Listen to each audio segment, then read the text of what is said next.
That night, Jacob got up and took his 2 wives, his 2 female servants, and his 11 sons, and crossed the ford of the Jabbok. After he had sent them across the stream, he sent over all his possessions. So Jacob was left alone. So Jacob was left alone. So Jacob was left alone. Genesis 32 verse 24. And a man wrestled with him till daybreak. When the man saw that he could not overpower him, he touched the socket of Jacob's hip, so that his hip was wrenched as he wrestled with the man. Then the man said, "Let me go, for it is daybreak." But Jacob replied, "I will not let you go unless you bless me." The man asked him, "What is your name?" Jacob answered. Then the man said, "Your name will no longer be Jacob, but Israel, because you have struggled with God and with humans and have overcome." Jacob said, "Please tell me your name." But he replied, "Why do you ask my name?" Then he blessed him there. So Jacob called the place Peniel, saying, So Jacob called the place Peniel, saying, "It is because I saw God face to face, and yet my life was spared." The sun rose above him as he passed Peniel, and he was limping because of his hip. Therefore, to this day, the Israelites do not eat the tendon attached to the socket of the hip, because the socket of Jacob's hip was touched near the tendon. Genesis 32, verse 22 to verse 32. Activating divine encounter. So Jacob was left alone, and a man wrestled with him till daybreak. So Jacob called the place Peniel, saying, "It is because I saw God face to face, and yet my life was spared." What was the impact of this encounter? The impact of this encounter is, then he blessed him there.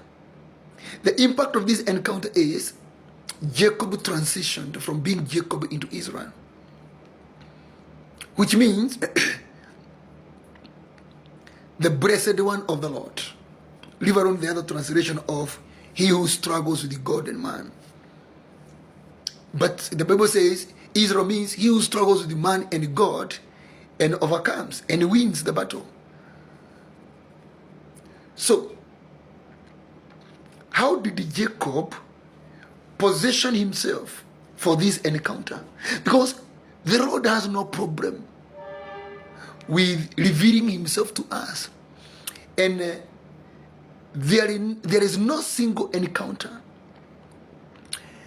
you can have with God that he shall leave you the same again. Today we are in number 2. We saw yesterday with Moses, when he had a divine encounter with God at the burning bush, that transformed Moses from being a shepherd into being a ruler, a leader, a deliverer. So you cannot have an encounter with God and you remain the same. There will always be a supernatural major impartation. Jacob has an encounter with God, face to face. Humundo, humundo. They fought, they wrestled. It was a wrestling match, WWE. Yeah? But who was he wrestling with? God himself. And that encounter left this guy not as Jacob, but as Israel. So you only move from your state of being Jacob, which is a state of deception, hardship, trials, failures, and all those kind of things, marital polygamy, and you live you as Israel, somebody of excellence, somebody of brilliance, somebody of accomplishment, somebody of fulfillment, somebody of greatness. You are left as Israel. But the keyword is, how do you activate this encounter? There are two major points that are listed in this story. And point number one, okay, there is a one point, but with A and B. The point is separation. So Jacob was left alone. Many people are failing to encounter God because they have not yet come to a place of being alone. They are still with some accompaniment. Jacob did two important separations: human-oriented separation and material possession separation. Two things. Jacob took his two wives, two female servants, and his 11 sons, and he crossed them. Then, after that, after he had sent them across the stream, he sent over all his possessions. So he sent away human dimension, and he sent away material possession dimension, so he was left alone. Two things will always stop or sabotage your divine encounter moment. Two things: your associate or your dependency on the flesh, your connection with the flesh, with the human nature, and your appetites or your connection with world materialism. People who pursue the following: human approval, and the people who pursue financial